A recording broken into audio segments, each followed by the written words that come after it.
আজকের ভিডিও আপনাদের সকলকে আমি তিনটে খুব দামি এবং বেস্ট কীটনাশকের কথা বলবো। মার্কেটে ঘুরলে আপনি 100 রকমের দামি কীটনাশক দেখতে পাবেন। তো এর মধ্যে কনফিউশনে পড়ে যাবেন অবশ্যই যে কোন কীটনাশকটা সবচেয়ে ভালো, বা এর মধ্যে বাছাই করা কীটনাশক 2 থেকে 3টে কোনটা সবচেয়ে ভালো। ধানের মাজরা পোকার জন্য বা ধানের যে পাতা গুটিয়ে যাচ্ছে, এই যে দুটো পোকা, একটা হচ্ছে মাজরা, একটা হচ্ছে এই পাতা গুটিয়ে যাওয়া। এই মাজরার আবার 3টে দশা, একটা হচ্ছে লার্ভা যেটা আমাদের ফুটো করে দেয় ধানটাকে এবং শীষটাকে কেটে দেয়। দ্বিতীয় হচ্ছে মাজরার যে মা বা যেটা প্রজাপতি থাকে, আর তৃতীয় হচ্ছে মাজরার যে ডিম। তো এই সমস্ত দশা এবং তার সাথে পাতা মোড়ানো পোকাটাকে নিয়ন্ত্রণ করার জন্য মার্কেটে কিন্তু বহু রকমের ওষুধ রয়েছে। তার মধ্যে মাজরার জন্য সবচেয়ে সেরা 3টে ওষুধের কথা আজকে আপনাদেরকে বলবো।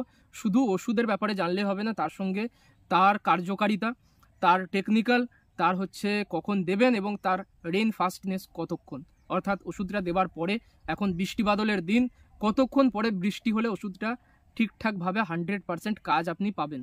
সমস্ত বিষয়টাই জানতে হবে এবং তার সঙ্গে সঙ্গে ওষুধ কখন ব্যবহার করবেন তার উপরেও কিন্তু ওষুধের কাজ অনেকটা নির্ভর করে। শুধুমাত্র ওষুধটা আমি 3টে ওষুধের নাম আপনাকে 1 মিনিটের মধ্যেই কিন্তু বলে দিতে পারি, কিন্তু সেইটা জানলে হবে না, আপনি জিনিসটা ঠিকঠাকভাবে কিন্তু শিখতে পারবেন না। মার্কেটে বহু কমা দামি ওষুধও রয়েছে, যেমন হচ্ছে সাইপারমেথ্রিন, ক্লোরোপাইরিফস, প্রফেনোফস, তার সঙ্গে ইমামেকটিন বেনজয়েড, আপনার কাটাপ রয়েছে, তার সঙ্গে কিন্তু আরও রয়েছে যেমন হচ্ছে অ্যাসিফেট রয়েছে। তো এই যে টেকনিক্যালগুলো বললাম, এগুলো হচ্ছে একটু কম দামের মধ্যে ভালো যে মাজরার কাজ দেয় সেই কিছু ওষুধ, কিছু টেকনিক্যাল। দেখুন, অলরেডি কিন্তু আমার চ্যানেলে যে একটু কম দামের মধ্যে, অর্থাৎ ব্যারেল পিছু 30 থেকে 40 টাকা খরচের মধ্যে যে ওষুধগুলো রয়েছে বা যে স্প্রেগুলো করা যায় মাজরার জন্য ভালো কাজ দেয়, তার উপর একটা বিস্তারিত ভিডিও কিন্তু দেওয়া রয়েছে। সেখানে আমি বেশ কিছু টেকনিক্যাল বা ওষুধের কথা বলেছি যেগুলোর খরচ খুবই কম। তো যারা ওই ভিডিওটা দেখেননি, যারা একটু কম দামের মধ্যে স্প্রেটা সারতে চাইছেন, তারা ওই ভিডিওটা দেখে আসবেন। এখানে কিন্তু আমি তার লিঙ্ক দিয়ে দেবো ডেসক্রিপশনে, বা চ্যানেলে গিয়েও কিন্তু একদম লেটেস্ট যে ভিডিওটা সেটা দেখতে পাবেন। কিন্তু অনেক সময় হয় কি, আমি কিন্তু এই ভিডিওটা আপনাদের খরচ বাড়ানোর জন্য করছি না। যাদের ওখানে কমা দামি ওষুধে কাজ হচ্ছে না বা হয়নি, বা দীর্ঘদিন যারা কিন্তু কমা দামি ওষুধগুলো ব্যবহার করেছেন এবং দেখছেন গত 2 থেকে 3 বছর ধরে এই কমা ওষুধগুলো আর কাজ হচ্ছে না আপনার এলাকায়, ভিডিওটা তাদের জন্য। তারা একমাত্র ভিডিওটা দেখবেন, তাদের জন্যই কিন্তু এই দামি 3টে কীটনাশকের কথা বলছি। বা হচ্ছে যাদের দামি ধান, অর্থাৎ গোবিন্দভোগ বা হচ্ছে বাসমতি, তারা এই দামি ওষুধগুলো ব্যবহার করতে পারেন, কারণ এতে ধানের ক্ষয়ক্ষতিটা কম হয়। ধানের যে ওষুধের ইফেক্টটা আসে, ধানের যে বিক্রয় মূল্যটা হয়, সেটা কিন্তু অনেক বেশি থাকে। ধানটা ওষুধের যে ক্ষতিকর অ্যাকশনটা বা প্রভাবটা, সেটা কিন্তু ধানের মধ্যে থাকে না। ধানটা সহজেই কিন্তু বাইরের যে কোনো যে লেভেল রয়েছে, তাদের যে কীটনাশকের যে মাত্রা রয়েছে, সেটার কিন্তু বা সেই মাত্রাটাকে কিন্তু ছাড়িয়ে যায় না। আর কমা দামি কীটনাশক ব্যবহার করলে কি হয়, কীটনাশকটা খাবারের মধ্যে বা চালের মধ্যে কিছুটা হলেও থেকে যায়, ফলে যে দামি ধানগুলো বা চালগুলো হয়, সেগুলো বাইরের দেশে বা বাইরের মার্কেটে কিন্তু তার চাহিদাটা কমে যায়। তাই দামি ওষুধ তারাই ব্যবহার করবেন যাদের ওখানে কমা ওষুধগুলো কাজ হচ্ছে না, বা হচ্ছে যারা দীর্ঘদিন একটা প্রোটেকশন চাইছেন যে ধানে 20 থেকে 25 দিন যেন আর স্প্রে না দিতে হয়। যাদের স্প্রে করার সমস্যা রয়েছে, ঘন ঘন স্প্রে করতে পারবেন না, তাদের জন্যই ভিডিওটা সম্পূর্ণটা দেখবেন। অনেকটাই আপনাদেরকে বলে ফেললাম, এরপরে গিয়ে আপনাদেরকে খুব ডিটেলসে 3টে ওষুধের কথা বলবো এবং কেন তারা বেস্ট তার প্রমাণ সহকারে কিন্তু আপনাদেরকে আমি দেখাবো। আসুন শুরু করি। তো আমাদের লিস্টে সবার প্রথমে এই যে ওষুধটা রয়েছে, সেটা হচ্ছে সিনজেন্টা কোম্পানির অ্যাম্প্লিগো। আমরা অনেকেই কোরাজেন ব্যবহার করি, সেই কোরাজেনের চেয়েও এক ধাপ উপরে রয়েছে কিন্তু এই সিনজেন্টার অ্যাম্প্লিগো। এই যে ওষুধটা, এটা একটা ব্রড স্পেকট্রাম ইনসেকটিসাইড, যেটার কিন্তু এই যে লেপিডাপটেরান মানে হচ্ছে লার্ভা জাতীয় যে পোকাগুলো, বা তার সঙ্গে তার যে এগ মানে ডিম, তার লার্ভা এবং তার হচ্ছে এই যে অ্যাডাল্ট দশা অর্থাৎ প্রজাপতি যে দশাটা, এই 3টাকেই মারতে সক্ষম। এটা একটি বহুমুখী কীটনাশক, যা কিন্তু ধানের এই যে পাতা খাওয়া পোকাটা এবং ধানের যে মাজরা পোকা, তার পাকস্থলীর ক্রিয়াটাকে বন্ধ করে দেয়। সক্রিয় উপাদান বলতে এর মধ্যে কী রয়েছে, টেকনিক্যালটা কী রয়েছে সেটা জানতে হবে। তো দেখুন, এর মধ্যে সক্রিয় উপাদান বলতে ক্লোরান্টিনিলিপ্রোল রয়েছে, তার সঙ্গে ল্যামডা সাইহ্যালোথ্রিন রয়েছে। এই দুটোই কিন্তু মাজরা পোকার লার্ভা এবং তার সঙ্গে মাজরা পোকার মা এবং ডিমটা নষ্ট করতে দারুণভাবে কার্যকরী। এটা দুটোভাবে কাজ করে, একটা হচ্ছে স্প্রের সংস্পর্শে যে পোকাগুলো আসে সেগুলো তো মরে যায়, তার সঙ্গে এই যে স্প্রে করা ধানটার পাতাটা যদি কোনো পোকায় খায়, তারাও কিন্তু মারা যায়। দীর্ঘদিন প্রোটেকশন দিয়ে থাকে এবং এর রেন ফাস্টনেস হচ্ছে 2 ঘন্টা, অর্থাৎ ওষুধটা দেবার 2 ঘন্টা পরেই যদি বৃষ্টি হয়ে যায় তাহলে ওষুধের 100% কাজ এর পাওয়া যায়। ওষুধটার ডোজ কত না, সবার প্রথমে দেখুন আমরা হিসেব করি কত খরচ বা কত ডোজ। এই অ্যাম্প্লিগোর কিন্তু যে 1 লিটারের যে ফাইলটা রয়েছে তার দাম হচ্ছে অনলাইনে 7142 টাকা, মানে 7142 টাকা। অফলাইনে কিনতে গেলে 6500 থেকে 6600 টাকার মধ্যে আপনি নিশ্চিন্তে পেয়ে যাবেন।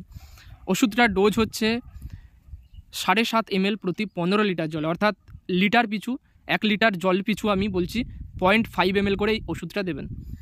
সর্বাধিক ডোজ কত দিতে পারেন? সর্বাধিক কিন্তু 10 ml অবধি দিতে পারেন আপনার যে 16 লিটারের ড্রাম রয়েছে বা স্প্রেয়ার মেশিন রয়েছে তার জন্য। তো এরপরে আমরা দেখে নেব হচ্ছে আমাদের দ্বিতীয় ওষুধ কোনটা, যেটা সবচেয়ে ভালো মাজরার জন্য কাজ করে থাকে।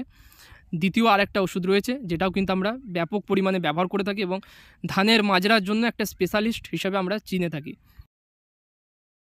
সেই ওষুধটা হচ্ছে আমাদের দ্বিতীয় লিস্টের ওষুধ, সেটা হচ্ছে বায়ার কোম্পানির ভায়েগো। এই বায়ার কোম্পানির ভায়েগোর মধ্যে যে সক্রিয় উপাদান রয়েছে সেটা হচ্ছে টেট্রানিলিপ্রোল।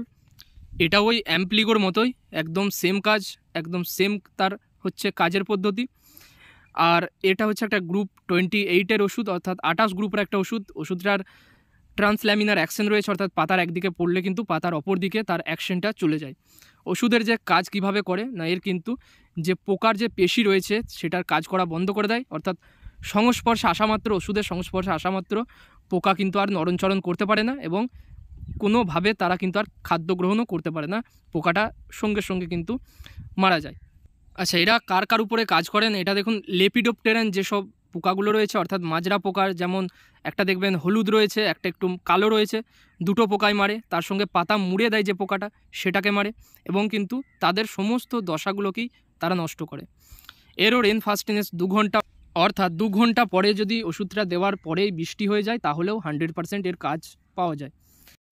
এর ডোজ যদি আপনি জানতে চান সেটা হচ্ছে 1 লিটার জলে 0.75 মিলিলিটার থেকে 1 মিলিলিটার অবধি, অর্থাৎ 15 বা 16 লিটারের যে আপনাদের ড্রাম রয়েছে তার মধ্যে 10 থেকে 15 ml এর মধ্যে কোম্পানি বলছে দেওয়ার জন্য।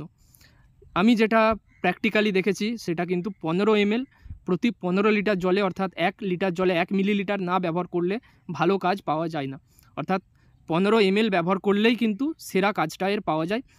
আর ওষুধগুলো যেগুলো দেবেন সেগুলোর যে নিয়ম হচ্ছে সেটা হচ্ছে সকাল 6টা থেকে সকাল 9টার মধ্যে কিন্তু ওষুধটা কমপ্লিট করতে হবে। রোদ উঠে গেলে বা কড়া রোদ উঠে গেলে কিন্তু আর ওষুধ দেওয়া যাবে না, তাহলেই ওষুধের কাজ কিন্তু আপনি অর্ধেকও পাবেন না। এটা হচ্ছে মেন ক্যাচ। কেন ওষুধে কাজ করছে না, কেন কাজ করছে না, এই যে একটা প্রশ্ন করছিলেন, তার কিন্তু এই একটা প্রধান কারণ। দ্বিতীয় হচ্ছে যদি আপনারা বিকেলে স্প্রে করতে পারেন, নিজেরা যদি স্প্রে করেন, তাহলে কিন্তু বৈকাল বেলায় অর্থাৎ 4:30 বা 4টের পর থেকে সন্ধ্যের আগে অবধি স্প্রে করবেন। যতক্ষণ করতে পারবেন স্প্রে করবেন, আর অবশ্যই সাবধানতা অবলম্বন করবেন, মাস্ক ব্যবহার করবেন। ওষুধগুলো কিন্তু অত্যন্ত ক্ষতিকর। সংস্পর্শে এলে যদিও ডাইরেক্ট কোনো এফেক্ট নেই, তবে তার পরোক্ষ একটা ক্ষতি কিন্তু রয়ে যায়, যে কোনো ওষুধের ক্ষেত্রে আমি কথাটা বলছি।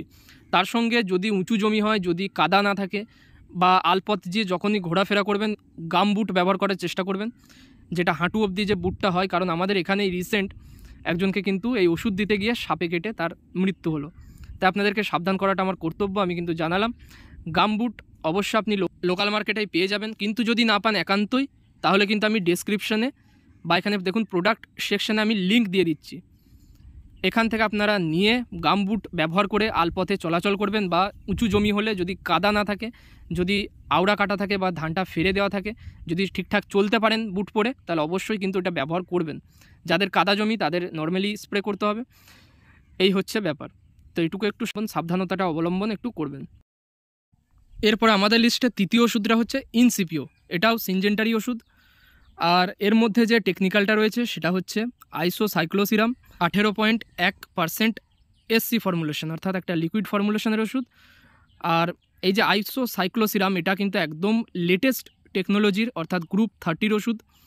এটা ওই ডিম, তার শুয়োপোকা এবং তার কিন্তু যে প্রজাপতি দশাটা আছে মাজরার, সেই 3টাকেই ধ্বংস করতে পারে। আর কি হয় না, এটা কিন্তু তার পুরো জীবদ্দশা, অর্থাৎ যে সাইকেলটা ছিল, ডিম থেকে লার্ভা, লার্ভা থেকে আবার প্রজাপতি, প্রজাপতি থেকে আবার ডিম, এই যে সাইকেলটা, সেইটাকে কিন্তু নষ্ট করে দিচ্ছে। এটাও মাজরা পোকা এবং পাতামোড়া দুটোরই ক্ষেত্রে কাজ করে। ইউভি প্রোটেকশন দেয়, অর্থাৎ রোদের মধ্যে যদি দেন সেক্ষেত্রেও কিন্তু কোনো অসুবিধা হয় না, ঘন ঘন স্প্রে করার প্রয়োজনও পড়ে না। আর বৃষ্টিতে কিন্তু 1 থেকে 1.5 ঘন্টা পরেই যদি বৃষ্টি হয়ে যায় তাহলেও 100% কাজ এর পাওয়া যায়। তার সঙ্গে কিন্তু এটার একটা হিডেন যে গুণ সেটা হচ্ছে ফসলের শক্তি এবং তার উৎপাদনশীলতাকে বৃদ্ধি করে দেয়। ফসলটা সবুজ এবং স্বাস্থ্যকর থাকে, অর্থাৎ আমি বলতে চাইছি ফসলের যে প্রত্যক্ষ বা পরোক্ষভাবে যে ক্ষতিটা হওয়ার কথা সেটা কিন্তু হয় না, উপরন্তু একটা কিন্তু হালকা একটু ভিটামিনের মতোও কাজ করে দেয়। এর দাম যদি বলি, এর কিন্তু 120 ml নিচে কোনো প্যাক পাওয়া যায় না, যার দাম হচ্ছে 120 ml 1500 টাকা। দাম অত্যধিক, খরচও কিন্তু অত্যধিক, প্রায় 140 টাকার কাছাকাছি ব্যারেল পড়বে। আর এর যে ডোজ সেটা হচ্ছে কোম্পানি বলছে যে 0.8 ml প্রতি লিটার জলে, অর্থাৎ 12 ml প্রতি আপনার ব্যারেল যে রয়েছে 16 লিটারের, সেখানে আপনি সর্বাধিক এটা 15 ml অবধি ব্যবহার করতে পারবেন। এর বেশি কিন্তু এক ফোঁটাও এখানে দরকার নেই। 1 লিটার জলে 1 ml ব্যবহার করবেন, ওতে কিন্তু যথেষ্ট। কোম্পানি যদিও বলছে যে 0.8 ml ব্যবহার করলেই হবে, তবুও যদি মাজরার প্রকোপ বেশি থাকে আপনি 15 ml অবধি সর্বাধিক এখানে ব্যবহার করতে পারবেন নিশ্চিন্তে। এরও কিন্তু যে অ্যাকশন সেটা থাকে প্রায় 20 থেকে 22 দিন। কোম্পানি যদিও বলছে 15 দিন, কিন্তু 20 থেকে 22 দিন ওয়েদার ভালো গেলে অবশ্যই একদম নিশ্চিন্তে আপনার কাজ করে দেবে। 25 দিন অবধিও যেতে পারে, তবে যদি ওয়েদার খারাপ থাকে 15 দিন পরে আপনাকে দ্বিতীয় স্প্রে দিতে হবে। তো এই ছিল আজকের ভিডিও, বিস্তারিত আপনাদেরকে জানালাম। ভালো লাগলে লাইক করবেন, চ্যানেলে প্রথমবার এসে থাকলে অবশ্যই সাবস্ক্রাইব করে সাপোর্ট করবেন। তো যাই হোক, দেখা হবে আপনাদের সঙ্গে পরের ভিডিওয়ে। আজকে এটুকুই।